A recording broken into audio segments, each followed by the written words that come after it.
Bom, doutor Afife, sobre o processo como um todo, o senhor foi um ator bem presente na Constituinte. O que o senhor achou desse panorama geral, do início ao fim do trabalho? Mudou muita coisa no curso? Bom, primeiro você tem que olhar no contexto, né, histórico. A Constituinte marcava o processo da abertura. E, ao mesmo tempo, ele era o depositário, né, a Constituinte é a depositária, de todos os anseios da nação e das corporações, organizadas para fazer pressão, para colocar na Constituição aquilo que interessava. Eu participei do processo, fui eleito deputado, até para minha surpresa, com uma votação extraordinária. Eu sou o terceiro constituinte mais votado do Brasil. O primeiro foi o doutor Ulisses, pelo esforço que o MDB fez para ele ter uma votação significativa para ser o presidente da Constituinte. O segundo, Lula, representando os trabalhadores. O terceiro fui eu, com 509 mil votos, representando o universo do pequeno empresário e da classe média, né, do taxpayer, do pagador de impostos. Então, eu vim com este viés de representação. E, começando a Constituinte, ali nós tínhamos uma seleção do que havia de melhor na política do Brasil naquela época. Eu tive a honra de poder conviver, ainda muito jovem, com grandes nomes da política brasileira, tanto à esquerda quanto à direita. Um Delfim Neto, um Roberto Campos. Eu tive o prazer de estar aprendendo com ele, Florestan Fernandes e outros tantos nomes, né, que eram muito importantes no processo. E assim começou o embate da Constituinte, cujo término, para mim, foi um milagre. Você conseguir, né, a partir de todo aquele conjunto de pessoas, acabar tendo uma proposta com muitos defeitos, né? Mas o fato dela ter saído foi um grande passo, porque ela não foi orientada de fora, ela foi fruto exatamente desse debate interno. Foi um grupo bem heterogêneo e representativo, né? Sim. E havia uma tendência, então, muito com viés esquerda. Quero lembrar que o Muro de Berlim não tinha caído ainda, né? Claro, então só em 89.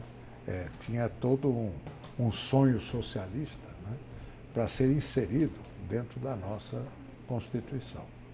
E foi com este viés que se fez um regimento criando uma comissão de sistematização composta de 40 membros, né, escolhidos a dedo, para poder escrever um projeto de Constituição, mesmo ignorando aquilo que viesse das comissões. Eles tinham autonomia para escrever. E depois, o plenário teria que ter maioria para derrotar o projeto da comissão de sistematização. E o nosso raciocínio foi: esse regimento é inconstitucional, né? Por quê? Não pode a minoria se sobrepor à maioria. Então, nós pegamos um parecer, vim até o Supremo conversar com o ministro Oscar Correia, que, por coincidência, era pai de um dos parlamentares. E foi parlamentar também. E ele, ao olhar o nosso pleito, ele falou: não, fica muito claro, né? E aí nós desenvolvemos um parecer que eu levei ao doutor Ulisses. E o doutor Ulisses era o que ele mais sonhava, porque ele havia, com esta medida, perdido o poder de comando do plenário, né? E o plenário seria o grande momento da conciliação. Você pode ter duas propostas, é o plenário que decide por maioria. Então, aquilo foi o que ele mais sonhava, e ele nos autorizou a colher as 280 assinaturas para criar uma opção ao projeto da Comissão de Sistematização, que foi conhecido como Centrão, porque diziam que era o Centrão que queria dar 5 anos por Sarney. Não era verdade. A nossa pode ter até elementos que queriam isso, mas a movimentação do Centrão era de um grupo de conservadores que não se conformava com a proposta mais à esquerda da social-democracia ou dos próprios socialistas. E foi assim que se fez um acordo, e a nossa Constituição é um misto de tudo isso. Tem um equilíbrio marcante. Tem um equilíbrio, não foi desequilibrada, não.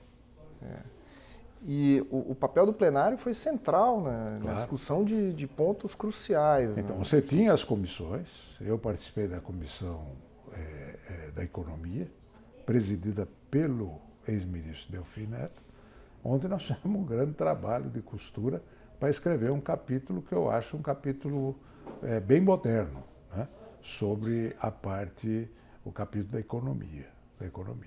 Inclusive inserindo aquilo que foi o motivo pelo qual eu vim para a Constituinte, que é toda a legislação da micro e pequena empresa, que é o artigo 179 e outros artigos que falam da obrigatoriedade do tratamento diferenciado à micro e pequena empresa, porque os desiguais devem ser tratados desigualmente de acordo com as suas desigualdades, que foi a origem de toda a legislação do Simples, né, da qual participei depois no resto da minha vida pública. Agora, o mais importante, nós estávamos até conversando antes, e a Constituição, né? Ela é perfeita, nós sabemos que não era. Sabíamos que não era. Porque ela era fruto da República do que era o meu. Né? Todo mundo queria tirar um pitaco para colocar alguma coisa. Muitos pleitos corporativos. Muitos. Você pega a própria parte trabalhista, é coisa de dissídio coletivo. Né? Da Petrobras com seus trabalhadores, do Banco do Brasil com seus funcionários. Então, aqueles princípios foram colocados na Constituição. E eu gritava, pelo amor de Deus, isso não é o Brasil real. Né? Tanto é que eu queria o tratamento diferenciado no campo previdenciário, no campo creditício, no campo tributário, no campo administrativo, e eu coloquei também no trabalhista. Aí o Mário Covas não admitiu, tem que tirar o trabalhista, porque você quer tirar direitos do trabalhador. Eu falei, não, eu quero dar direito, porque a grande maioria vai para a informalidade, como é até hoje. Esse contingente exatamente por uma legislação que ela não retrata as relações da empresa pequena, porque a empresa grande é impessoal, totalmente o tratamento. Então ela precisa de regras para efeito do relacionamento. A pequena não. Uma microempresa é uma macrofamília. Você está trabalhando, o teu funcionário está lá, ele vai no teu médico quando precisa, porque ele não pode prescindir daquele funcionário. Então tem um tratamento totalmente diferenciado. Isso nós não conseguimos.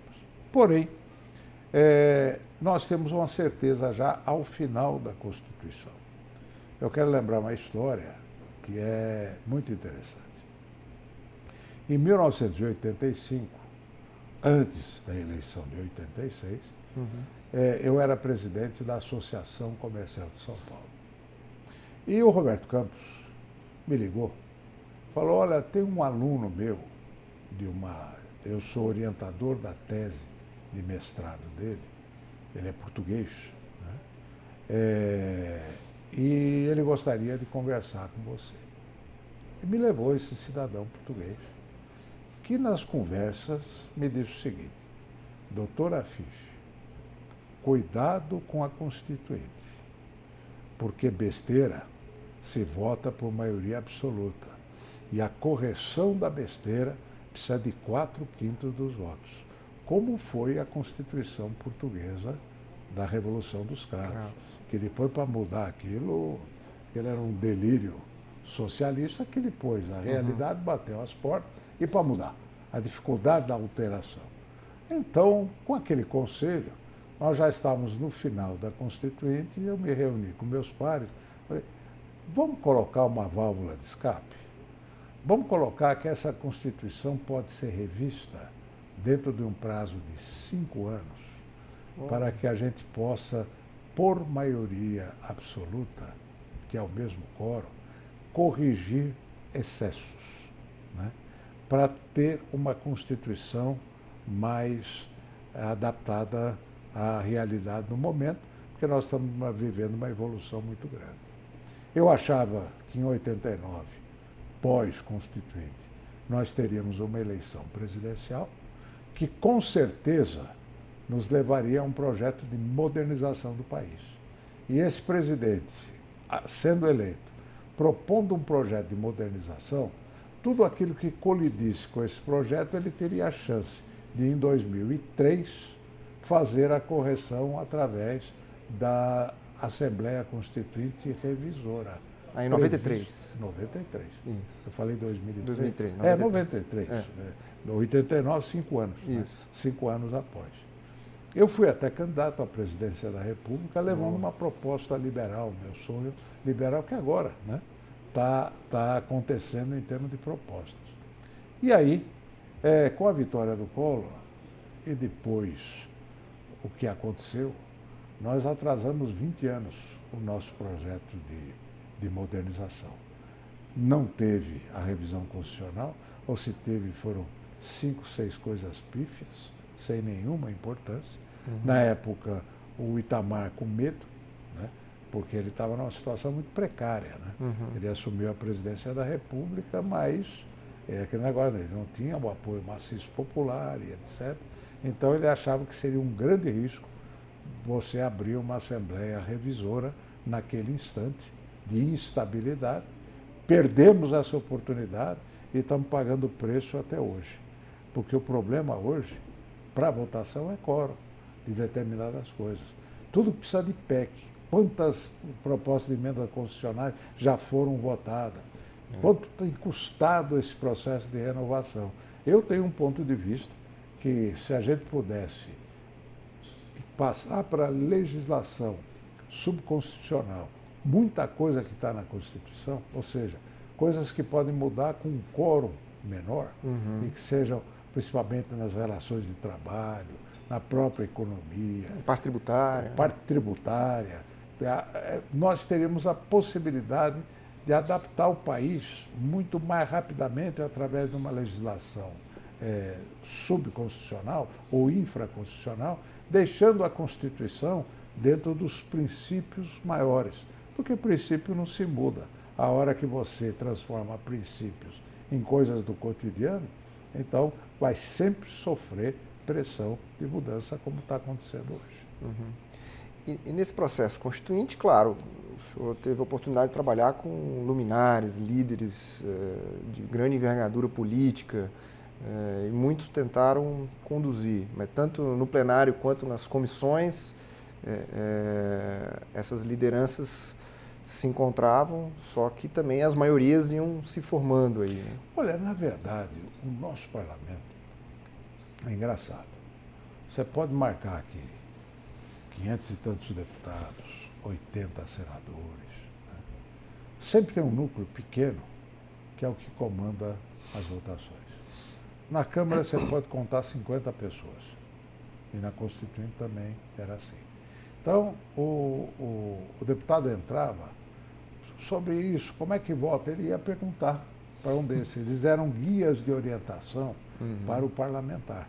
Então, as maiorias eram formadas a partir dos formadores de opinião dentro do próprio plenário, que eram as figuras, os oráculos, né? Que eram consultados para poder dar a orientação de votação. Graças a eles, nós tivemos, então, a oportunidade de ter um desenho bem razoável. E eu imagino certas discussões. Então, uma redação como a ordem econômica, meio arrojada, e, ao mesmo tempo, uma limitação de juros inscrita na Constituição. Eu imagino como o senhor estava nesse debate. Não, teve o debate do auxílio-paternidade. Né? O auxílio-paternidade era o Alceni Guerra. O Alceni era o constituinte. E o Ulisses Guimarães, na votação, quando apareceu o auxílio-paternidade, ele fez uma brincadeira. Né? E o Alceni se sentiu ofendido, porque ele teve um problema na vida e tal, E ele foi para a tribuna, fez um discurso emocionado e virou voto todo mundo. Daí nasceu Olha o Auxílio e o Ulisses lá olhando. Quer dizer, de uma palavra infeliz, né, você vira um Desdobra, jogo. E você tem muitas coisas colocadas na Constituição, como o juro 12%, que era um clamor sempre, né, sobre o problema da taxa de juros. Esse é efeito. A lei não causa, a economia não causa. Custou para a gente aprender isso. Mas agora, finalmente, nós estamos aprendendo que o caminho do juro baixo se chama controle do déficit público. Olha só, eram debates relevantes. E na Comissão da Ordem Econômica, o relator queria ter um papel, vamos dizer, ali, mais assim? O ministro Delfim Neto era o presidente. E a grande maioria desta comissão era de empresários com uma visão mais liberal. Mais liberal. Mas a comissão de sistematização escalou um deputado bem à esquerda da Bahia. Uma bela pessoa, gostava dele, Vigiodásio de Sena. Ele era o relator. E veio com um projeto horroroso. E o que nós vamos fazer? Bater de frente? Porque a turma gostava de bater de frente, porque isso gerava polêmica. Né? O pessoal de esquerda tinha sempre mais acesso à imprensa. Né? E depois eu descobri por quê. Né? Porque os liberais têm um discurso muito chato. O nosso discurso é sobre eficiência. Tem que ter eficiência, controlar o gasto público. O socialista ou social-democrata, ele fala de justiça social. É muito mais bonito. Né? Então, o discurso à esquerda é mais enfeitado. O da direita é mais duro, é mais rústico. Né? Hoje está se provando mais verdadeiro em termos das regras do capitalismo no mundo. Só que naquela época, Muro de Berlim não tinha caído ainda. É um contexto importante. Ele caiu em novembro de 1989, em plena eleição presidencial. É verdade. Plena eleição. Então, o projeto era muito ruim. Mas como é que nós vamos bater no projeto e depois ter todo mundo, direita, capitalista? Então nós combinamos, vamos aprovar o projeto na íntegra, né? Com prejuízo das emendas e destaques. Então você poderia emendar e destacar, né, no trecho. Isso é um trabalho de engenharia regimental. E eu fui lá para aprender regimento. Peguei um professor do Senado e fiquei estudando o regimento, né? E ele me ensinando como fazer. Por que eu? Porque eu era a letra A FIF Domingos. Então, as votações ou começavam com a letra A, o primeiro da lista, ou o último, né? XYZ, ou os últimos. Então, o último e o primeiro tinham que ter a partitura, porque quando ele falava sim, né, naquela emenda, todo mundo votando sim, você retirava o texto original e botava o texto novo, né, que a gente já tinha combinado. Então nós desenhamos todo o capítulo, né, fazendo hora destaque, hora emenda, tirava e punha. Artigo por artigo. Artigo por artigo. Quando nós estávamos na quarta votação, aí adentra a comissão, possessos, que viram que já tinha ido, né, não dava mais para voltar. Entraram o Mário Covas e o Roberto Freire. E aí foram em cima do Roberto Campos, né, para provocar o Roberto Campos. E o Roberto Campos era um pavio curto, né? E eu segurei o Roberto Campos, olhei no olho dele e falei, quando que você ganhou alguma votação aqui? Ele falou, nunca. Então fica quieto. Essa é a demonstração que nós estamos fortes. Fica quieto. Mas foi muito interessante isso. Pois estão aí, amigos da gente, né? Foi uma belíssima convivência. Eu, inclusive, com o Roberto Freire, a esquerda colocou na Constituição, depois teve que tirar, que o Brasil tinha que ter autonomia cultural. Não podia trazer nada de fora. Até os professores de universidade você não podia trazer, tinha que ser todos Todos os brasileiros colocaram um troço absurdo. Né?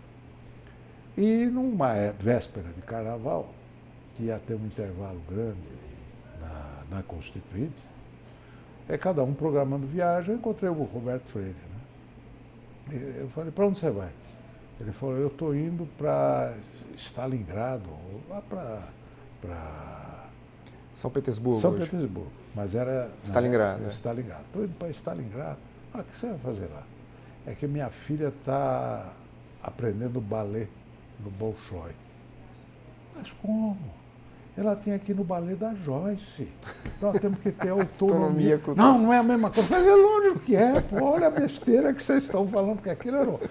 Nós nos pegávamos sob esse ponto de vista da autonomia cultural. Hoje, com a globalização, você vê que está tudo desmentido isso. Né? Então...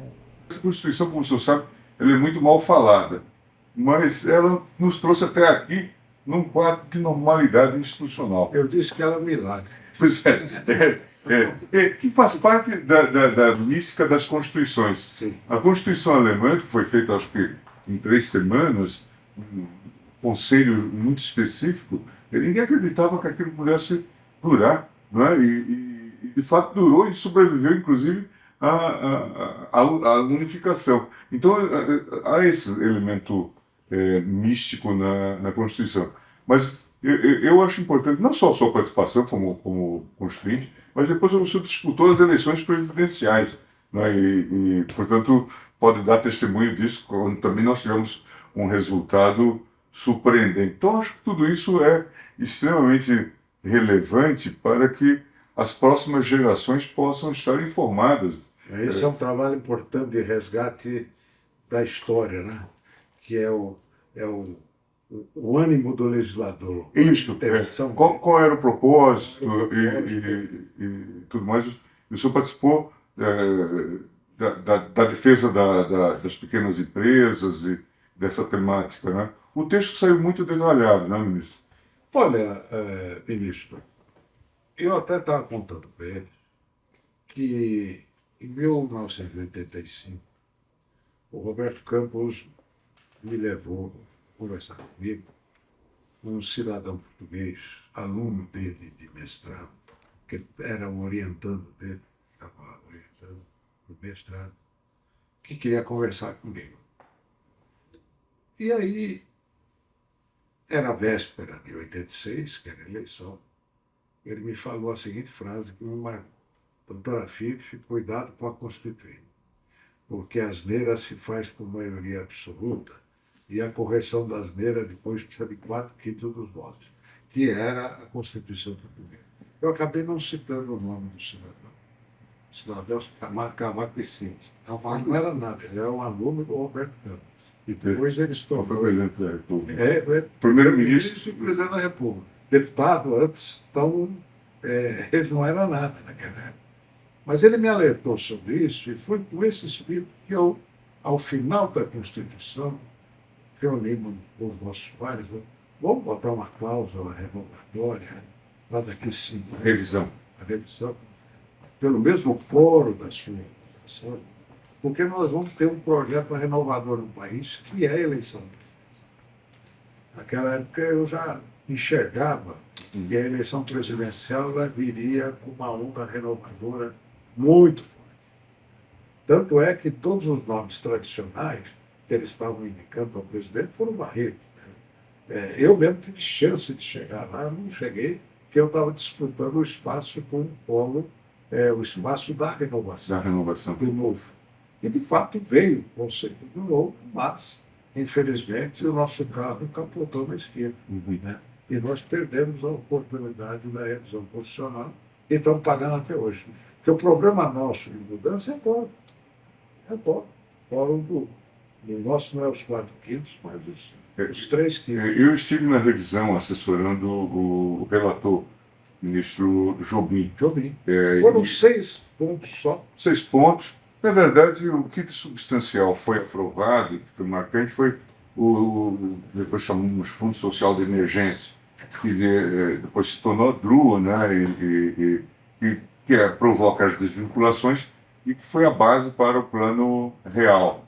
Mas fora daí foram emendas pouco... Porque o Itamar tinha medo, pela sua fragilidade, de abrir um processo constituinte naquele instante e não saber por onde ele poderia mergulhar. Então, todo mundo falou, calma, senta que o leão é manso.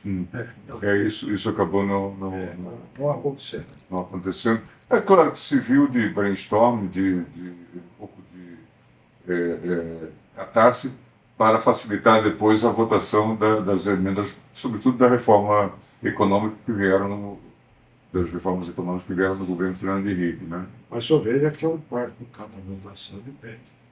Né?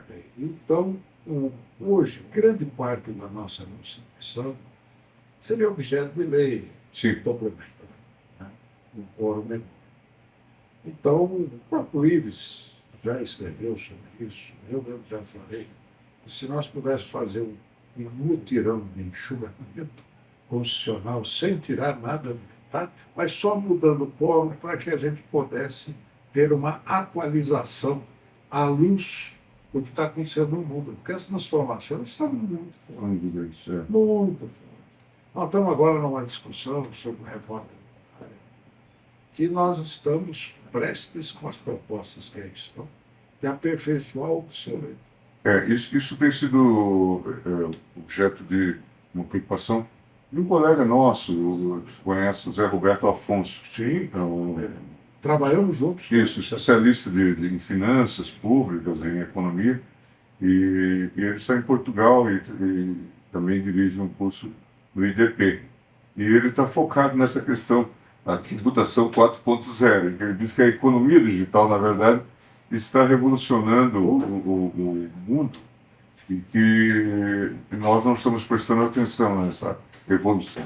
E o senhor sabe que quando você quer combater o crime, a primeira coisa que você tem que fazer é perseguir o dinheiro. Então, hoje, a votação moderna, ela tem que estar em cima do fluxo financeiro, não do fluxo de mercadoria. Esse você vai pegar a galinha pelo rabo, vai ficar só com as pernas.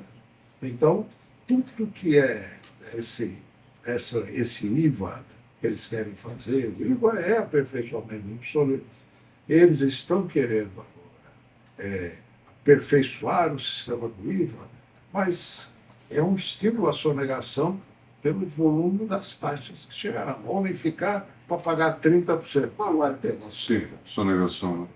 Eu defendo a tese do imposto sobre a operação digital, que antigamente era chamado o antigo CPMF, porque ele tem potência fiscal, ele alcança a todos os setores e ele tem que entrar para substituir o imposto sobre mão de obra, que isso é crime. Você taxar hoje a geração de emprego com 20% da contribuição patronal, nós temos que substituir para poder gerar emprego. Agora, tudo isso volta se nós tivéssemos uma legislação. Sim, pudesse estar discutindo no nível legal, né? Legal, e legislação complementar. Mas nós temos que tudo tem que modificar a Constituição.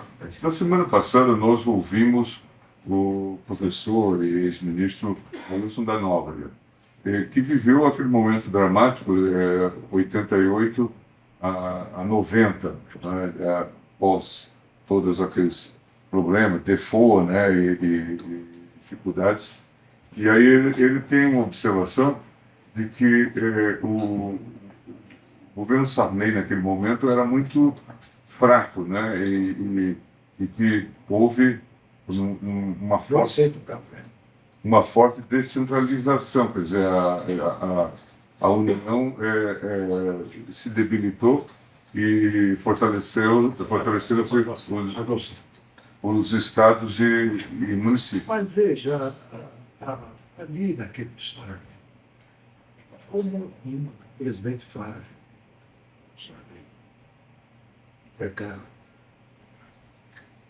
poderia ter ascendência sobre uma Assembleia. Então, o que ficou foi a discussão dos 5 anos. Ele abriu mão, aí se notabilizaram o Fiuza, o Robertão, mas ele não tinha. O velho Centrão. Eu contei como é que nasceu. Tu acha que estou com 5 anos de saber, estou para combater a sistematização. Que era uma burla a maioria, né? Sim, é inconstitucional. Era um regimento inconstitucional. Foi aí que eu que comecei a coleta das assinaturas, junto com o Luiz Eduardo, muito bem, naquela bancada dos baianos, entrou lá no Hotel Caldo, vamos pegar 10 assinaturas, dos 10 vamos buscar mais 10, e aí nós fomos até fazer as 280 assinaturas, em que assinamos um requerimento com o doutor Ulisses, para ter uma proposta alternativa à da Comissão de Sistematização. Um dia eu conversei com o Tancredo Neves, que era o presidente da associação, naquela crise toda que estava acontecendo na sucessão do Figueiredo. E ele já se preparando como governador para o projeto alternativo. Sou parlamentar. Ele falou, doutor Afim, o senhor está querendo construir a casa pelo telhado. Nós temos que primeiro fazer os alicerces para ter o parlamentarismo. E hoje eu tenho uma visão muito clara. O parlamentarismo ele só pode entrar se nós tivermos o voto cidadão para melhorar as condições de representação. Porque ainda continua. Maior legitimidade, né? Nós estamos com uma profunda divórcio representativo. Você pega a imagem do Congresso Nacional, hoje fala do parlamentarismo, nós estamos vivendo mais ou menos com esse orçamento impositivo. Já está se vivendo algo semelhante. Está se vivendo. Hoje o poder está na mão do Alcolumbre e do Rodrigo. Tanto é que hoje o presidente da nossa, Rogério Marinho, ele falou das excelentes relações com o Congresso, né? E a gente sabe que ele não tem nada de excelente, mas está tendo que ceder porque ele sabe que o poder dele está extremamente limitado com o aspecto do orçamento. Como dizia meu avô, manda quem está no caixa. E hoje esse caixa está na mão do Congresso em termos das emendas positivas. Agora, nós temos que lutar, porque se passar para a sociedade a imagem que é o parlamento que manda, a imagem do parlamento é Muito ruim, né? muito ruim. Então isso prejudica a imagem institucional. Eu sou a favor do voto sindical, que seja isso, mas nós devemos ir com urgência para ele, para melhorar a representatividade, diminuir o custo de campanha, porque a sociedade não aceita esse fundo eleitoral mensal. Eu imagino os senhores disputando uma eleição em São Paulo, não é, com esses milhões de eleitores, né, para deputado federal. Né? Que cálculo se pode fazer em termos de gasto de campanha, né? É um absurdo. É. E o voto distrital, os distritos em média de 200 mil eleitores, isso é fácil de ter uma comunicação com 200 mil.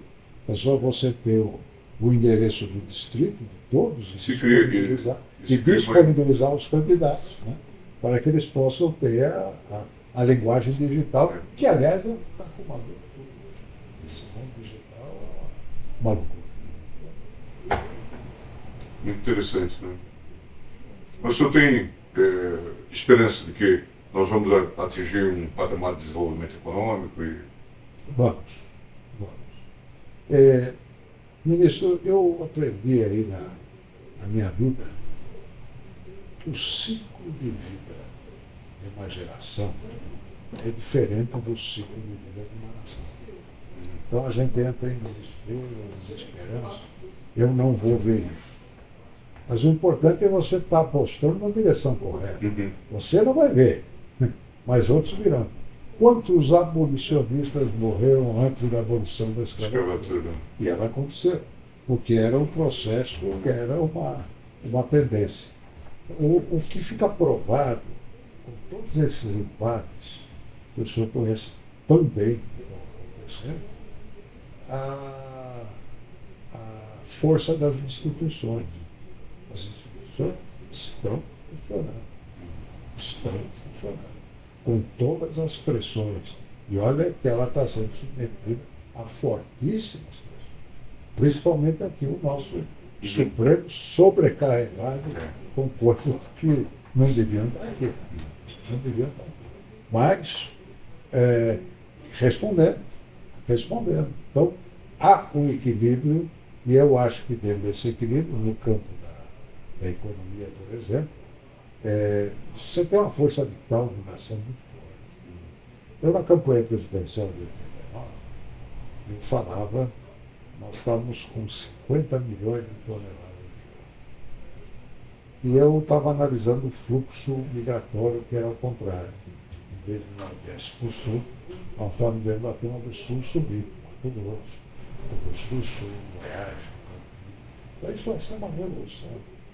Nós vamos atingir, em 20 anos, 200 milhões de toneladas de grão. Dizia eu, na campanha. 89. Agora 240 milhões de toneladas de grão. E onde é que está indo esse grão? Sul do Piauí, sul do Maranhão, oeste da Bahia, fora do Mato Grosso, e não precisamos nem discutir a sua base e veja o que está acontecendo de revolução. Então, hoje, o conflito entre nação e Estado. A nação cresceu e o Estado não se adaptou à nova realidade. Por isso que nós temos estrada onde não tem produção onde não tem estrada, é tudo divorciado. Porque o ciclo da força da nação não é acompanhado pela estrutura do Estado muito centralista. Então, a descentralização do Estado é uma coisa, e que as corporações resistem muito fortemente, que tem que conservar o que tem, a luta é essa. Mas vai acontecer. A nação vai vencer. Porque ela é a força da inércia do processo. É só seguir o ciclo histórico e ver que nós estamos na direção correta. Eu estou otimista. E a sua avaliação sobre o resultado final da Constituição? Claro que ela precisa melhorar, já sofreu várias emendas, é um texto hoje bem diferente. Olha, mas vamos pegar no... o senhor já disse que é um milagre, realmente. Os pontos onde mais se caprichou. Onde mais se caprichou. Eu não tenho dúvida que foi na garantia dos direitos. Esse foi um ponto que nós saímos de um Estado totalitário, sempre totalitário, e nós fomos, então, para um processo de democracia garantindo tudo. Tanto é que essa discussão sobre a prisão em segunda instância, o espírito do Constituinte era no grau de jurisdição mesmo.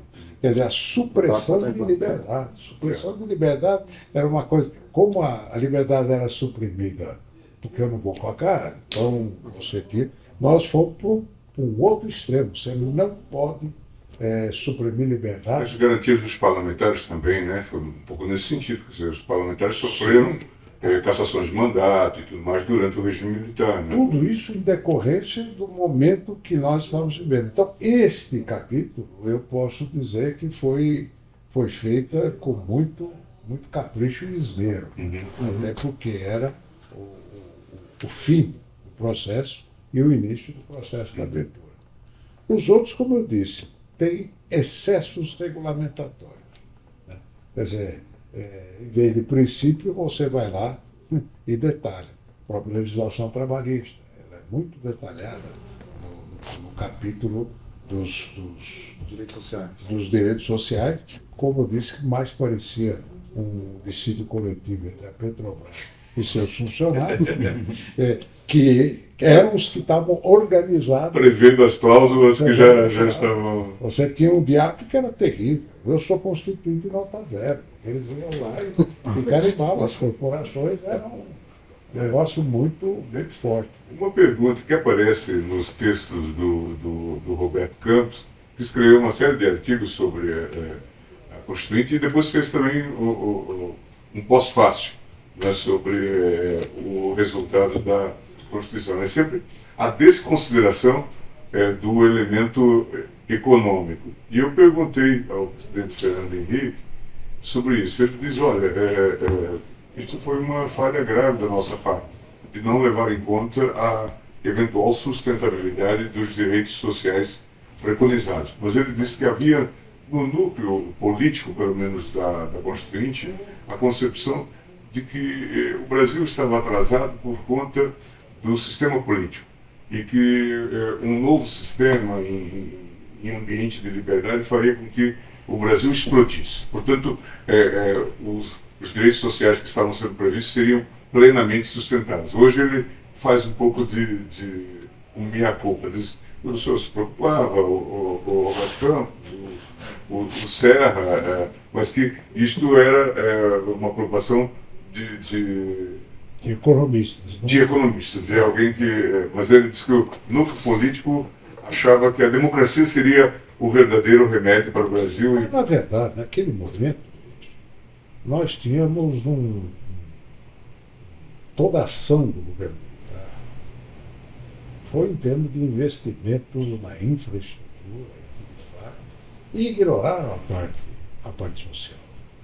Então, Eletrobras, Telebrás, Itaipu, tudo Transamazônica, que era a infraestrutura necessária, sabe?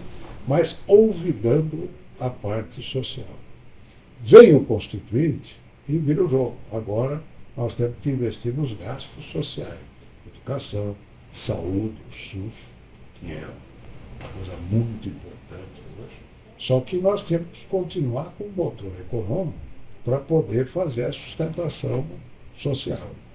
E hoje nós estamos com esse desequilíbrio. Até porque o Roberto Campos tem uma frase muito interessante sobre o assistencialismo no Estado. Diz que o assistencialismo foi feito para beneficiar o assistente, não o assistente. Mas você sabe que com o Roberto Campos nós tivemos algumas passagens, que o Roberto Campos ele era muito mal político, grande, mas em matéria política ele era osso duro. E um dia eu falei para ele, Roberto, e ele xingava muito, o Virgílio estava, por causa da lei de informática, atrasando o Brasil com essa lei, reserva de mercado, isso é uma loucura. Mas o Virgílio é uma boa pessoa, ele é do seu partido. E ele tem acesso às esquerdas por conta desse diálogo. Né? Vamos conversar com ele. Não vou. Vamos conversar com ele. Aí encontrei o Virgílio e falei, desculpa, eu estou querendo levar o Roberto Campos lá para conversar com você. Pois bem, meu filho. Toda vez que ele me olha, ele me xinga. Eu gosto, eu tenho estima por ele, não, eu vou levar. Aí falei, Roberto, vamos. Ele disse que pôr o tapete vermelho para te receber. Tá bom. Entrei com o Roberto Campos na sala do Virgílio estava. O Virgílio levantou, fez festa, abraçou o Roberto e aquele jeito secando dele. Sentaram-se. De repente o Roberto Campos olha do lado, na mesa do Virgílio estava, tinha um computador cobra. Aquele computador quase enorme. Aí ele falou, filho da reserva de mercado. Permita-me, Virgílio, apreciar esse seu instrumento arqueológico. Olha que barbaridade que você fez. Hoje é um aparelho, hoje é um disquetezinho, na época era disquete. Olha a monstruosidade que você gera. Aí quebrou todo. Durou 30 segundos. Durou. A paz não se fez. Mas o mais bonito foi depois. O Roberto Campos com o Ulisses não se beijaram, de jeito nenhum. E quando o Roberto Campos foi na maca, ou em cadeira de roda, votar pelo impeachment do Collor, o Ulisses se levantou da mesa e veio receber Roberto Campos no plenário e se abraçaram. E logo depois houve o acidente com o Ulisses. E o Roberto Campos escreveu um artigo maravilhoso sobre o Ulisses. Eles passaram a vida inteira se pegando, porque o Ulisses não entendia nada de economia. E hoje, agora que eles estavam se aproximando, e que a aliança deles ia dar um grande bem para o Brasil. Porque eu não entendo nada de política. e ele não entende nada de economia. Juntando as nossas forças, nós poderíamos fazer algo importante para o Brasil. Um artigo antológico, o Roberto Campos sobre isso. Mas era isso mesmo. Não era visão política que o Ulisses tinha, e o Roberto Campos a visão econômica e a visão política dele era difícil. Ele era de Mato Grosso. É de Mato Grosso, nasceu ali ao lado de Cuiabá. Então, nos comícios para o Senado, ele já resumia, porque todo mundo fazia aquelas saudações no padrão. Senhor prefeito, senhor vereador, senhor fulano, e ele fazia um discurso assim. Considerem-se saudadas todas as autoridades a nível de sua excelência.